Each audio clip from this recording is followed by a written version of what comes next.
সবাই কেমন আছো? আশা করছি সবাই অনেক ভালো আছো। তো গত পর্বে আমি তোমাদের জন্য শর্টকাট সিরিজ থেকে একটি ক্লাস নিয়ে এসেছিলাম। সেই ক্লাসটি ছিল অধ্যায়ের উপর। তোমরা সেই ক্লাসটি অনেক পছন্দ করেছো এবং আমাকে অনেক ইন্সপিরেশন দিয়েছো এবং অনেকবার করে রিকোয়েস্টও করেছো যেন আমি তোমাদের জন্য এরকম শর্টকাট ক্লাসগুলো আনতে থাকি। তারই ধারাবাহিকতায় আজকে আমি তোমাদের জন্য সেম ক্লাসটি নিয়ে এসেছি। তো আজকে আমরা যে চ্যাপ্টারটির উপর কথা বলতে যাচ্ছি সেটি হইতেছে তোমাদের ডিফারেন্সিয়েশন চ্যাপ্টার। জানি চ্যাপ্টারটা অনেকেরই পছন্দ না, কিন্তু তোমরা আজকে দেখবা কত সহজে এবং কত ফাস্ট আমরা ডিফারেন্সিয়েশনের লিমিটের ম্যাথগুলো জাস্ট কোয়েশ্চন দেখেও আনসার বলে দিতে পারতেছি। তখন তোমাদের এই চ্যাপ্টারটা মোটামুটি ভালো লাগতে শুরু করবে, আই হোপ। চলো দেরি না করে শুরু করে ফেলি। ডিফারেন্সিয়েশনের লিমিট টপিকটার উপর থেকে মোটামুটি অনেকগুলো টাইপ বের করে নিয়ে আসা যায়। সেই মোটামুটি প্রত্যেকগুলো টাইপেরই কিছু না কিছু শর্টকাট আছে। তো আজকে আমরা জাস্ট দুইটা টাইপ নিয়ে কভার করার চেষ্টা করব। তোমাদের যদি ভালো লাগে তাহলে হয়তো আমি পরবর্তী টাইপগুলোও নিয়ে আসবো। চলো আমরা দুইটা টাইপ দেখে নিই। প্রথম যে টাইপটা আছে, যদি তোমরা খেয়াল করো তাহলে দেখতে পারবা প্রথম টাইপে লিমিটটা হচ্ছে x টেন্ডস টু ইনফিনিটির দিকে, এবং তোমরা যদি টাইপ 2টা খেয়াল করো তাহলে দেখবা ওটা লিমিট হচ্ছে x টেন্ডস টু 0-র দিকে। একইভাবে তোমরা যদি আরও একটা পার্থক্য খেয়াল করো দুটো টাইপের মধ্যে, সেটি হচ্ছে টাইপ 1-এ তোমরা খেয়াল করবা হরে এবং লবে ভগ্নাংশর উপরে এবং নিচে যে দুইটা রাশি আছে সেই দুইটা রাশি হচ্ছে বহুপদী রাশি। অর্থাৎ টাইপ 1-এ ভগ্নাংশের উপর নিচে আমাদের বহুপদী রাশি আছে। ঠিক তেমনি তোমরা যদি সেকেন্ড টাইপটা খেয়াল করো তাহলে খেয়াল করবা যে আমাদের ভগ্নাংশের উপরে এবং নিচে এখানে ত্রিকোণমিতিক রাশি আছে। অর্থাৎ দুইটা টাইপের মধ্যে দুইটা পার্থক্য পেলাম আমরা। প্রথম পার্থক্যটা হচ্ছে টাইপ 1 x টেন্ডস টু ইনফিনিটির দিকে, টাইপ 2 x টেন্ডস টু 0-র দিকে। এবং টাইপ 1-এ আমরা বহুপদী রাশি পাচ্ছি, টাইপ 2-তে ত্রিকোণমিতিক রাশি পাচ্ছি। আশা করতেছি তোমরা দুইটা পার্থক্য বুঝতে পেরেছো। যদি পার্থক্য বুঝতে পারো তাহলে চলো আমরা ম্যাথগুলো শুরু করি। প্রথমে আমি নর্মাল মেথডটা দেখাবো, তারপর আমি শর্টকাটে চলে যাব। চলো চলে যাই। এখানে টাইপ 1-এর ফার্স্ট ম্যাথটা লেখা আছে, এটা আমরা এখন নর্মাল পদ্ধতিতে করতে যাব। তার আগে তোমাদেরকে ছোটোখাটো দুইটা জিনিস জানতে হবে। তো আমি সেই ছোটোখাটো দুইটা জিনিস তোমাদেরকে জানিয়ে দিচ্ছি। প্রথমটি হচ্ছে, ধরো সামথিং ডিভাইডেড বাই ইনফিনিটি আছে, তাহলে ওইটার মান কত আসে? ওটার মান আসবে 0। ঠিক একইভাবে যদি তোমরা সামথিং ডিভাইডেড বাই 0 করো তখন সেটার মান আসবে ইনফিনিটি।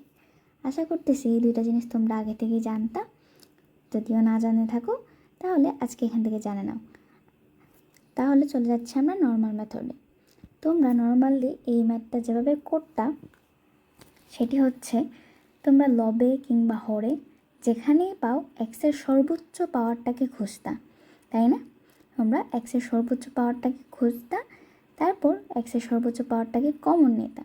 কমন নেওয়ার পরে কমন অংশটুকু কেটে দিতাম, তারপরে যে বাকি অংশটা থেকে যেত সেখানে জাস্ট লিমিটের মানটা বসায় দিতাম, আনসার চলে আসতো, তাই না? এভাবেই তো করেছো। চলো আমরা এখন দেখে নিই। এখানে যদি তোমরা খেয়াল করো তাহলে দেখবা এখানে লবে কিংবা হরে উভয় জায়গাতেই এক্সের সর্বোচ্চ পাওয়ার হচ্ছে 3। তাহলে আমরা লব এবং হর উভয় জায়গা থেকে এক্সের সর্বোচ্চ পাওয়ার 3টাকে কমন নিব, অর্থাৎ এক্স কিউবকে কমন নিব। নিলাম এক্স কিউব কমন উভয় জায়গা থেকে। উপরে পড়ে রইল 2 plus 8 divided by x square plus 6 divided by x cube. তারপর নিচে যদি খেয়াল করো তাহলে দেখবা এক্স কিউব কমন এলে পড়ে থাকলো 5 plus 9 by x plus 1 divide by x cube. তারপর এখান থেকে আমরা এক্স কিউব কেটে দিলাম। কেটে দেওয়ার পর আমাদের হাতে যে ভগ্নাংশটা রয়ে গেল সেখানে যদি আমরা লিমিটের মানটা বসায় দিই তাহলে কি দাঁড়াচ্ছে? 2 এর মতো থাকলো প্লাস 8 ডিভাইডেড বাই ইনফিনিটি। এখন কথা হচ্ছে এখানে তো 8 ডিভাইড বাই ইনফিনিটি স্কোয়ার হবে। তো আমরা জানি বা নর্মালি তোমরা বুঝতে পারবে যে ইনফিনিটির উপর স্কোয়ার করলেও সেটা একটা ইনফিনিটি সংখ্যকই সংখ্যা আসবে, কিংবা ইনফিনিটির উপর কিউব কিংবা ইনফিনিটির উপর যে কোনো পাওয়ার সেটাকে করলে আমরা আরেকটা ইনফিনিটি সংখ্যক সংখ্যাই পাবো, তাই না? তাই আমরা শুধু ইনফিনিটি লিখলাম, ইনফিনিটি স্কোয়ারটা লিখতে গেলাম না। ঠিক তেমনি 6/ইনফিনিটি হবে, নিচে দেখো 5 + 9/ইনফিনিটি প্লাস 1/ইনফিনিটি। আশা করতেছি এটুকু তোমরা বুঝতে পেরেছ। তো এখন যদি আমরা মানগুলো বসাই, উপরে থাকে 2 প্লাস আমরা একটু আগে বলে এসেছি যে সামথিং /ইনফিনিটি হচ্ছে 0, তাহলে 8/ইনফিনিটি হচ্ছে 0, 6/ইনফিনিটি হচ্ছে 0, 5 থাকলো, 9/ইনফিনিটি 0, 1/ইনফিনিটি 0। তাহলে আনসারটা কী পেলাম আমরা? 2/5। আশা করতেছি তোমরা এটুকু বুঝতে পেরেছ। যদি বুঝতে পারো তাহলে আমরা এখন এই ম্যাথটারই শর্টকাটটা দেখে আসবো। চলো আমরা শর্টকাটে চল। তো শর্টকাটটা করার মেথডটা হচ্ছে আগের মতো, তোমরা উপরে এবং নিচে অর্থাৎ লবে এবং হরে এক্সের সর্বোচ্চ পাওয়ারটাকে খুঁজবা, তারপর তাদের সহগগুলা জাস্ট ভগ্নাংশ আকারে বসায় দিবা। চলো আমরা বোঝানোর চেষ্টা করি। প্রথম ম্যাথটাতে তোমরা খেয়াল করো, আমাদের x³ হচ্ছে সর্বোচ্চ পাওয়ার, যেটা লবেও আছে হরেও আছে। তো আমরা যেটা করব, একটা ভগ্নাংশ নিব এবং সেই ভগ্নাংশের উপরে x³ সর্বোচ্চ পাওয়ার যেটা আছে সেটার সহগটা বসবে উপরে লবে এবং হরেরটা হরে বসবে। এই যে পেলাম, এটাই হচ্ছে আমাদের আনসার। তো বুঝতে পারছো কত সহজে হয়ে গেল? তাহলে চলো আমরা নেক্সট ম্যাথটা দেখে আসি। নেক্সট ম্যাথ যদি খেয়াল করো তাহলে দেখতে পারবা যে এক্সের সর্বোচ্চ পাওয়ার হচ্ছে 8, যেটা আমাদের হরে আছে কিন্তু লবে নাই। আমরা জানি কোনো জিনিস যদি আমাদের কাছে না থাকে তাহলে আমরা এভাবে লিখতে পারি 0 × x⁸, তাই না? এভাবে তো লিখতেই পারি। তো এভাবে যদি লিখতে পারি তাহলে আমরা লবে x⁸ সহগ কত পাচ্ছি? সেটা পাচ্ছি 0 এবং হরে পাচ্ছি 7। আমাদের আনসার কত আসলো? আমরা জানি 0/এনিথিং হচ্ছে 0। এখন আমরা থার্ড ম্যাথে আসি।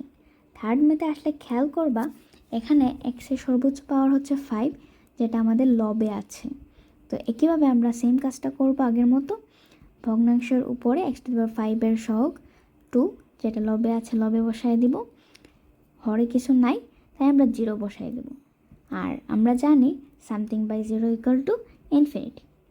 তো তোমরা তো আনসার দেখতে পাচ্ছ, আমাদের করতে বেশি সময় লাগলোই না। আমি তো তাও তোমাদেরকে বোঝাচ্ছি তাই আমার একটু টাইম লাগলো।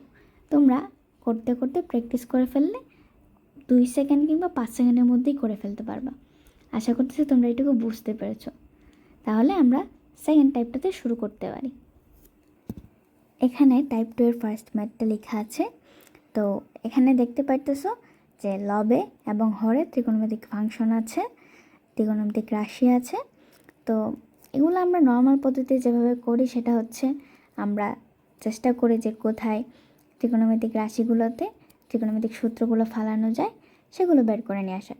আমরা যেখানে সূত্র ফেলাতে পারবো সেখানে আগে সূত্র ফেলাবো, তারপর যদি কিছু কাটাকুটি যায় কাটাকুটি করব, তারপর আমরা লিমিটের মানটা বসিয়ে দেবো, তাহলে আমরা আনসারটা পেয়ে যাব। তো তোমরা যদি এখানে লবে খেয়াল করো তাহলে বুঝতে পারবা যে লবে আমরা sin c - sin d এর সূত্রটা বসাতে পারি। অর্থাৎ আমরা লবে sin c - sin d এর সূত্র বসাতে পারি। তো sin c - sin d এর সূত্র কী ছিল? সূত্রটা ছিল এরকম যে 2 cos c + d/2 sin c - d/2। এটা আশা করি তোমরা সবাই জানো। তো এখন আমি এই সূত্রটা মুছে দিচ্ছি এবং আমি তোমাদের ম্যাথটা করে দেখাচ্ছি। তো এখন আমরা চলো সূত্রে মান বসাই। লিমিটে যদি সূত্রটা বসাই তাহলে কি দাঁড়াবে? লিমিট x টেন্ডস টু 0, উপরে sin c - sin d এর সূত্র অনুযায়ী 2 cos c + d/2 অর্থাৎ x + 9x/2 sin c - d/2 অর্থাৎ x - 9x/2। তারপরে নিচের অংশকে আমরা কোনো পরিবর্তন করলাম না, যেভাবে ছিল সেভাবেই রাখলাম। এখন আমরা যদি সিম্পলিফাই করি তাহলে কি দাঁড়াচ্ছে, উপরে দাঁড়াচ্ছে 2 cos x plus 9x tan x divide by 2 অর্থাৎ 5x, 2 cos 5x এবং সাইন x মাইনাস 9x অর্থাৎ মাইনাস 8x ডিভাইড বাই 2 অর্থাৎ মাইনাস 4x, এবং নিচে ছিল মাইনাস 4x।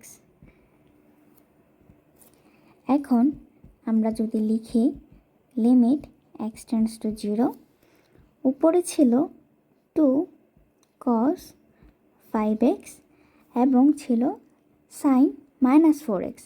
এখন আমরা জানি একটা জিনিস যে সাইন মাইনাস থিটা সমান মাইনাস সাইন থিটা, তো সেই মাইনাসটাকে আমি আর মাঝখানে না দিয়ে একদম সামনে নিয়ে আসলাম 2 এর সামনে, এবং সাইন 4xটাকে 4x রাখলাম।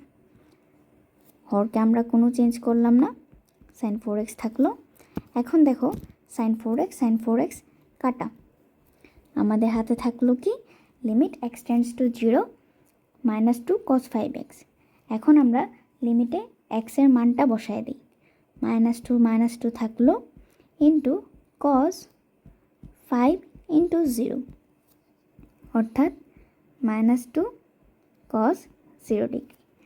এখন আমরা জানি cos 0 ডিগ্রির মান কত 1, মাইনাস 2 ইন্টু 1 আনসার কত -2। তো আশা করতেছি তোমরা নর্মাল মেথডটা বুঝতে পেরেছো। এখন আমরা শর্টকাটটা দেখে নিই, চলো। এখন যদি তোমরা টাইপ 2 এর শর্টকাটটা বের করে নিয়ে আসতে চাও তাহলে তোমাদেরকে যেটা করতে হবে সেটা হচ্ছে আমাদের কাছে লিমিট x টেন্ডস টু 0 থাকতে হবে এবং সাইনের ফাংশন থাকতে হবে।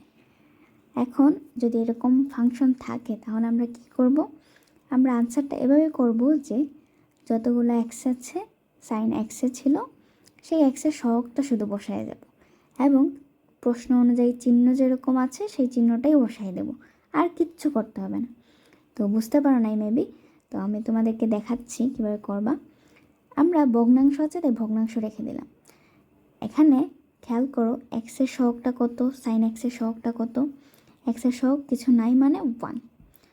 তারপরে পরেরটাতে খেয়াল করো এখানে সাইন 9x আছে অর্থাৎ x এর সহগটা হচ্ছে 9। এখন যদি খেয়াল করো যে মাঝখানে একটা মাইনাস চিহ্ন ছিল, আমরা সেই মাইনাস চিহ্নটাকে মাইনাস রাখলাম। নিচে যদি খেয়াল করো তাহলে দেখবা x এর সহগ হচ্ছে 4, আমরা লিখে দিলাম জাস্ট। তাহলে আমরা যদি এটা এখন করে ফেলি -8/4 -2, দেখছো আগের আনসারের সাথে পুরোপুরি মিলে গেছে। আমরা খুবই ফাস্ট করে ফেলছি ম্যাথটা। একইভাবে আমরা সেকেন্ড ম্যাথটাও করে ফেলতে পারবো। যদি বুঝতে পারো তাহলে চলো সেকেন্ড ম্যাথটা করি।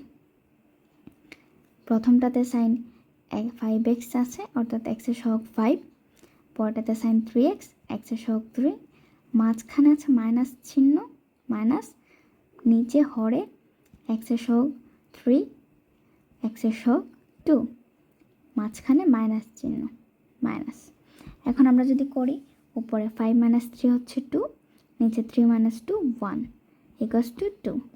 তোমরা চাইলে নর্মাল মেথডে করে আনসারটা মিলিয়ে দেখতে পারো। আমরা এখন থার্ড ম্যাথে চলে যাচ্ছি। থার্ড ম্যাথটা যদি তোমরা খেয়াল করো তাহলে দেখবা লবে আছে সাইনের ফাংশন এবং হরে আছে টেনের ফাংশন। এখন কথা হচ্ছে আপু আপনি তো বললেন যে সাইনের ফাংশন থাকলে আমরা এই নিয়মটা খাটাতে পারবো, কিন্তু কোনো সমস্যা নাই, টেন থাকলেও একইভাবে খাটানো যাবে, সমস্যা নেই। তাহলে আমরা কি করব, উপরে সাইন x এর সহগ আছে 3 লিখলাম 3, নিচে x এর সহগ আছে 7 লিখলাম 7। এই হচ্ছে আমাদের আনসার। তারপরেরটাতে যদি আমরা আসি একইভাবে এখানে সাইনের ফাংশন নাই, কিন্তু সমস্যা নাই, আমরা জাস্ট x এর সহগগুলো নিয়েই কাজ করব। যদি x এর সহগগুলো নিই তাহলে কী হবে, প্রথমটাতে আছে x এর সহগ 3 লিখলাম 3 প্লাস পরেরটাতে আছে x এর সহগ 2 লিখলাম 2। এখন কথা হচ্ছে এই যে সামনে যে 2টা আছে এটাকে কি করব, এটাকে বাদ দিয়ে দিব না, এটাকে বাদ দেওয়া যাবে না, এটাকেও লিখতে হবে। এখন দেখো 2 এবং সাইন 2x এর মধ্যে আমাদের গুণ চিহ্ন আছে, তাই আমরা এখানেও 2 এবং 2 মধ্যে গুণ চিহ্ন দিয়ে দেব। এখন যদি হরে আসি, হরে দেখবা x এর সহগ হচ্ছে 2 লিখলাম 2, আছে প্লাস চিহ্ন দিলাম প্লাস, পরেরটাতে এক্সের সহগ হচ্ছে 5, লিখলাম 5। উপরে যদি আমরা ক্যালকুলেট করে থাকি 3 + 2 × 2 অর্থাৎ 3 + 4 = 7। নিচে যদি খেয়াল করি তাহলে 2 + 5 = 7, অর্থাৎ আমাদের আনসার হচ্ছে 1। তো আশা করতেছি এই ম্যাথগুলো তোমরা বুঝতে পেরেছো। আমরা সহজে এবং শর্টকাটে করে ফেললাম ম্যাথগুলো। আমাদের বেশি সময় লাগলো না, 5-7 সেকেন্ডের মধ্যে আমরা ম্যাথগুলো করে ফেলতে পেরেছি। তো যদি ভালো লাগে আমাকে জানিয়ে দিও। থ্যাংক ইউ ফ্রেন্ড, সবাইকে সাথে থাকার জন্য। শেষ পর্যন্ত তোমরা আমাকে দেখতেছো, অনেক অনেক ধন্যবাদ। তো তোমরা আমাকে ভালো লাগলে কমেন্টে জানিয়ে দিও। তারপরে হয়তো আমি ইন্সপিরেশন থেকে আরও ক্লাস নিয়ে আসার চেষ্টা করব, এবং আরও ইনফরমেশন এবং আরও নতুন নতুন তথ্য জানতে তোমরা এখানে জয়েন থাকতে পারো। তো আজকে এই পর্যন্তই, ধন্যবাদ সবাইকে।